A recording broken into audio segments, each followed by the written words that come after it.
Adam était le fils de Dieu.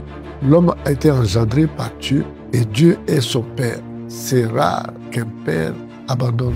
Que Dieu vous bénisse, que Dieu vous soutienne. Je vais traiter ce sujet en 2 points. Le premier point, nous allons le voir ici ensemble. Dieu ne t'abandonne jamais. C'est le thème. Effectivement, Dieu n'abandonne jamais. En entame, nous voyons qu'il y avait d'abord un problème entre Dieu et Adam.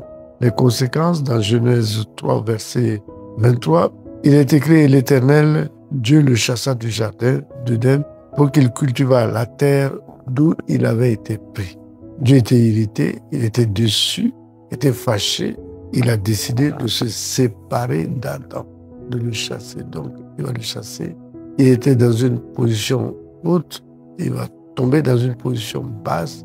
C'est la chute de l'homme. Alors, le problème qu'il y a, est-ce que Dieu a abandonné Adam? Non. Pour quelle raison? Il ne pouvait pas abandonner Adam. La première raison, c'est que la Bible nous dit, dans le livre de Matthieu, que Adam était le fils de Dieu. Pourquoi il était le fils de Dieu? C'est parce que Dieu a soufflé dans Adam. Donc, il a soufflé une partie de lui-même à Adam. Adam fut créé. Donc, c'est la première raison, c'est son fils. Et si son fils, il a fait jouer la miséricorde. La miséricorde, c'est la pitié qui amène au pardon. Donc, il a eu pitié d'Adam, qui était séparé de lui, était vraiment beaucoup oppressé par le diable, l'ennemi. Et il a vu que c'était vraiment injuste. Et il a fait jouer sa miséricorde pour mettre le plan en jeu. Donc, le plan, on va en parler en deuxième partie. Ça, c'était le premier point qui a fait qu'il allait sauver Adam. C'était exactement qu'il était l'enfant de Dieu.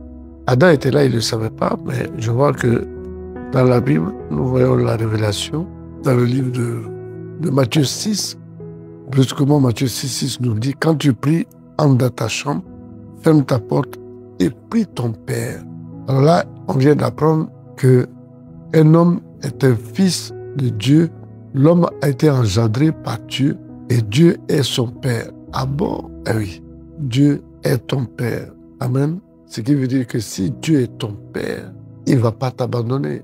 C'est rare et très rare qu'un père abandonne son enfant. Donc il va faire jouer la miséricorde, la pitié, afin de le sauver. Le deuxième point se trouve dans 1 Jean. Dans 1 Jean 4, au verset 7, bien-aimés, aimons-nous les uns les autres, car l'amour est Dieu, et quiconque aime est né de Dieu et connaît Dieu. Verset 8, celui qui n'aime pas n'a pas connu Dieu, car Dieu est amour. Si Dieu est amour, il ne peut pas t'abandonner, parce que lui-même, il est amour. En t'abandonnant, c'est comme si lui n'existait pas.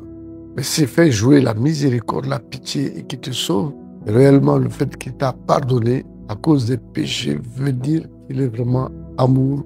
C'est sa spécificité. Il le fait jouer et à nous de le comprendre. Aujourd'hui, nous voyons que Dieu est amour, Dieu est notre Père. On doit avoir l'assurance du salut. On doit avoir l'assurance de le suivre. Et si Dieu est notre Père, qu'est-ce que nous faisons pour pouvoir mériter cela? C'est de ça il s'agit. Et si Dieu est réellement notre Père, il est amour. Le premier point, il fait jouer la miséricorde. C'est vrai qu'il est la pitié qui amène au pardon. Il nous a pardonné. Mais le fait qu'il nous ait chassés, il a chassé Adam de ce milieu qui était très pur. Pour sauver Adam, il faut maintenant un plan. Et nous allons parler de ce plan. C'est dans ce plan réellement qu'il va sauver Adam.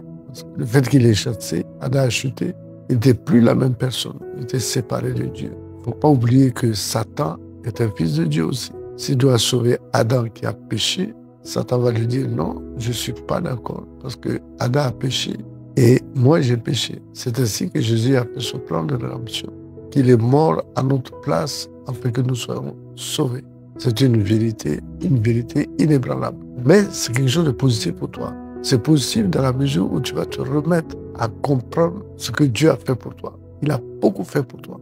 Il t'a sauvé, il t'a protégé et maintenant il va te bénir. Que Dieu te bénisse.